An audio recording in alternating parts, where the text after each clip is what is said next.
So today we start to look at the idea of systems of equations, and in order to lead into what a solution to that is, I want to start with graphing each of these two lines and determining whether or not these points are solutions. So if you want to try this on your own, just pause the video, go ahead and try to graph those lines yourself, and then replay the video to see how it should be done.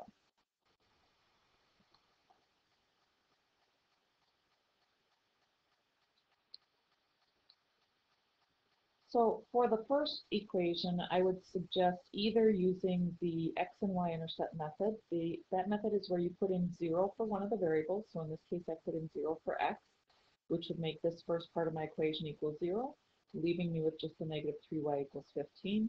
So y would have to be negative 5, and that would be the y-intercept of my line, where I cross the y-axis. I would then do the same thing, putting 0 in for y this time, and when I do that, I'm left with only the 2x equals 15 part of the equation, so then x would be 7.5. Plotting those 2 points on my graph will get me my line. The other option is to have taken the equation in the standard form that it started in and solve it for y. So get rid of the x term first by adding the opposite, so the x's add up to 0. That gets me to this point. Then I want to divide by negative 3 so that I can get y equals, and I make sure I distribute that division. This quotient is going to give me a positive 2/3 in front of my x, and here I'm going to get a negative 5. Either way, you'll notice my y-intercept is negative 5, and so I know I need to start the y-axis at negative 5. 1, 2, 3, 4, 5. And then in my slope-intercept form, I identified my slope as 2/3. In my x and y-intercept method, I found that it crosses the x-axis at 7.5. So whether I use the x-intercept and cross the x-axis at 7.5, or whether I go up to and over 3, I should end up getting the exact same line either way. And you'll notice when I do this that they do in fact all fall on that same line. Now the follow-up question to this problem is, which of these points are on that line? And some of them may be very obvious, like right here, the point 3, negative 3 was actually one of the points that I plotted in order to graph my line when I used my slope. So I know that this one, in fact, is on that line. The point 10, 2 looks like it might be, but it's hard to say for sure. And so we want to have something a little bit more convincing than just it looks close. 12, 3 is actually off my graph. It's possible, since this right here is 9, 1, that if I'm going to go up 2 and over 3, going over 3 is going to put me at 12 for my x, and going up 2 is going to put me at a height of 3 for my y. So if I had extended my slope yet one more interval, I would have seen that this point was on there. And then negative 3, 7 pretty clearly is not going to be on that graph at all. It's not even close to the line. So I want you to pay attention here to what's going to happen when I check these points in the equation of the line. Notice my equation originally was 2x minus 3y equals 15. The point that for sure was on the line, this one right here, when I replace the values of x and y in this equation, should get me a true statement. 6 plus 9 is exactly equal to 15. Again, this one we knew for sure was on the line by extending our slope.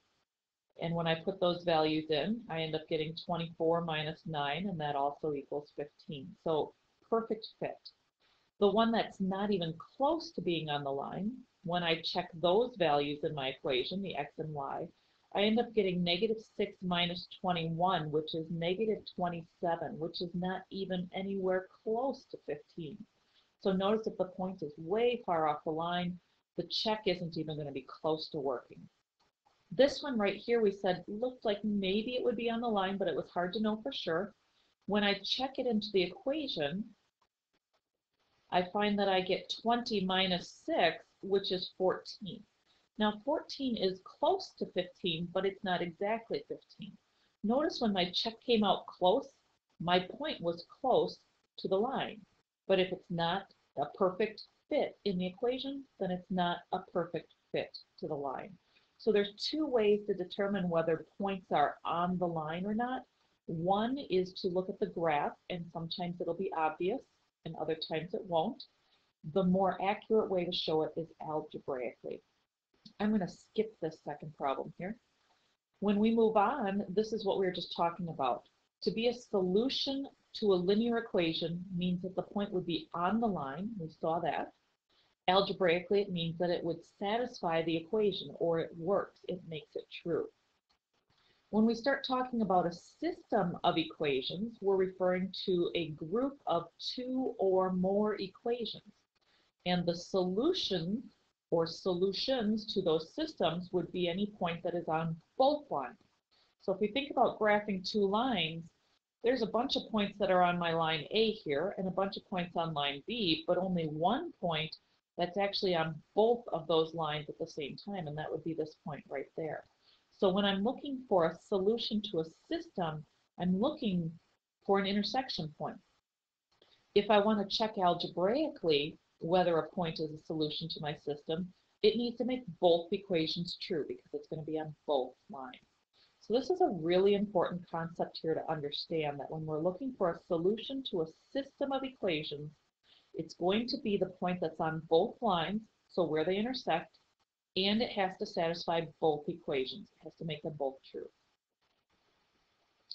So if we're being asked if a certain point is a solution to a system, we could graph both of these lines. This would be our line A, and this would be our line B. And we could graph them both on the same grid and look to see where they cross. But if they're telling me a point and just asking me if it's a solution, it's going to be a lot more efficient to simply plug those values into the equation and check to see if it makes both equations true. Now notice it does make my first equation true, so I know this point is actually on the first line, but it has to make them both true. So I'm checking the values into my second equation as well to see if in fact that equation also works. And since it satisfies both equations, that means it is a solution to that system.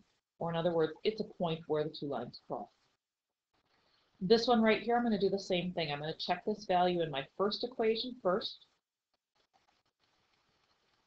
checking to see that I get 8.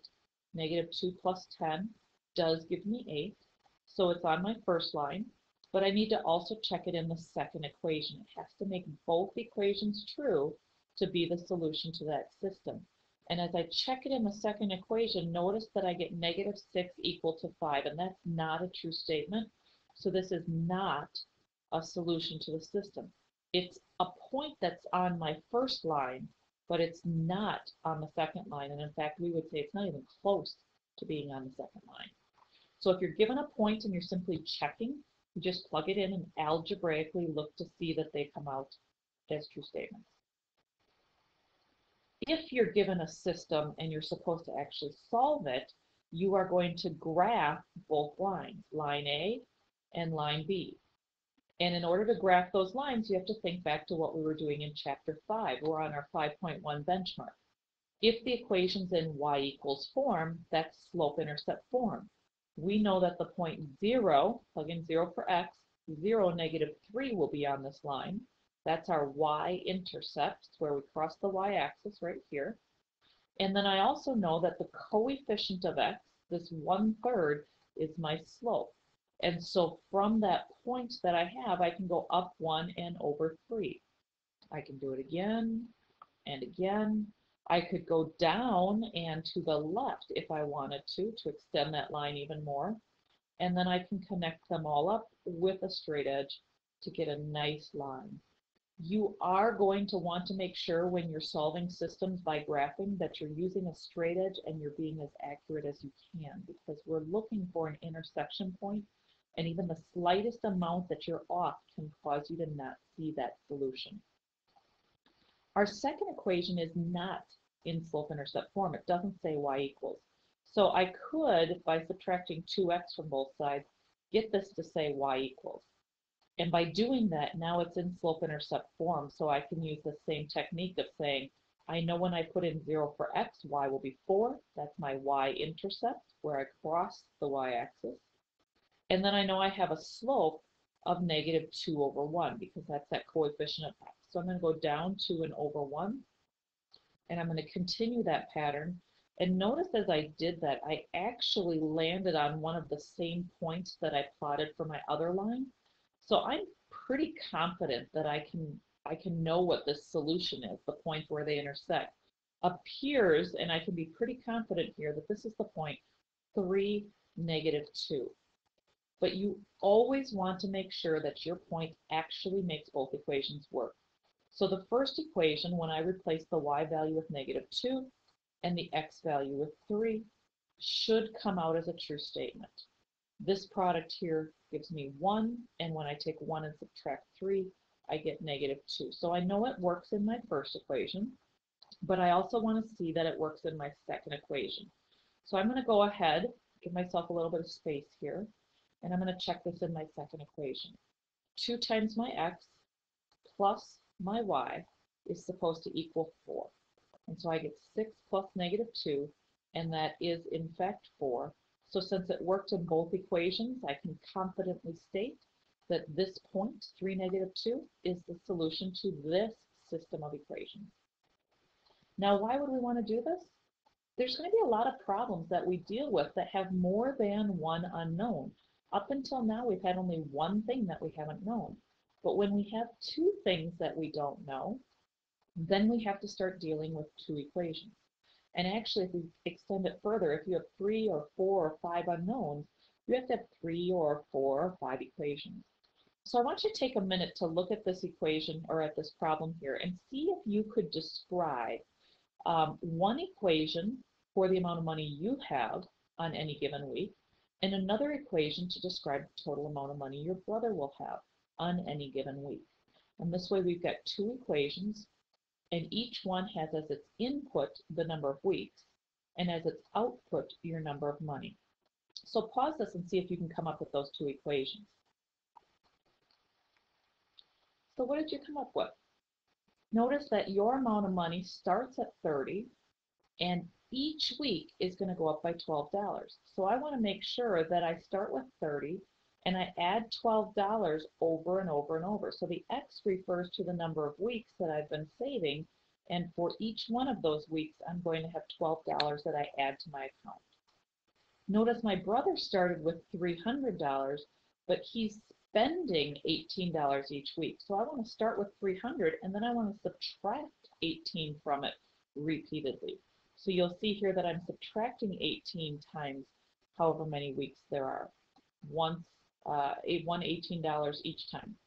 So once I've got those two equations, now I want to come up with a graph of this so I can figure out at what point we're going to have the same amount of money. Notice my brother's starting up here at 300, and after 1 week he's going to go down $18. Now I've counted by 20s here, so this is 280. So $18 would be about right here, and then after 2 weeks it's going to be down $36, so that's going to be about right here. And actually if I go out, say, 5 weeks, 18 times 5 is $90. And so I'm going to be left with, or he's going to be left with $210 at 5 weeks. I'm going to put a point out there at $210 5 weeks, just because then I don't have to try and keep counting by 18s on a graph that's counted by 20s. So I can connect these up. And notice by extending this out, I can also get a pretty good idea at what point he's going to be broke. Here we're 12 weeks. This would be 14 weeks. It looks like at about 16 weeks, he's going to be out of money. Now, as far as mine goes, I want to start at $30, so $30 should be right here. And I want to go up $12 a week. So I'm going to be at $42 and then $54. Notice this is kind of getting hard to do because I'm counting by 20s here. So I think I'm going to do the same kind of thing. I'm going to say at 5 weeks, 12 times 5 is 60. And 60 plus 30 gives me 90. So I know that at 5 weeks, I'm going to be at $90, and that's about right here. So I'm going to connect up those couple points that I have with that one and extend this out. And it kind of looks like somewhere around 9 weeks, we're going to have the same amount of money. So in order to know for sure, I'm actually going to figure out how much I have at 9 weeks and how much he has at 9 weeks, and see how close we are. So at 9 weeks, I'm going to have 30 plus 12 times $9. And 12 times 9 is $108, added with the $30 gets me 138. And notice that's about where it looks like on my graph. It's just shy of 140. My brother, on the other hand, is going to have started with $300 and will have subtracted $18 each week for 9 weeks. So we're going to have 300 here minus 162, if I'm not wrong, 180 minus 18. Um, so when I subtract that, I end up with, let's see, 8, 3, looks like $138, which actually is the same amount that I have. And so we did find what we were looking for. At 9 weeks, I have $138, and my brother also has $138. So the answer to the question, how many weeks before you and he have the same amount of money? It will take 9 weeks. So hopefully you have a better idea right now about what solving a system of equations entails, what it means, and what you're looking for. As we go on throughout this unit, we'll find some ways that don't require the use of graphing in order to solve these systems. And you're going to find that a lot of them are more efficient. But I want you to keep coming back to this concept when we're solving systems. We're solving to find a point that satisfies two equations, which means it's a point where they intersect. So good luck.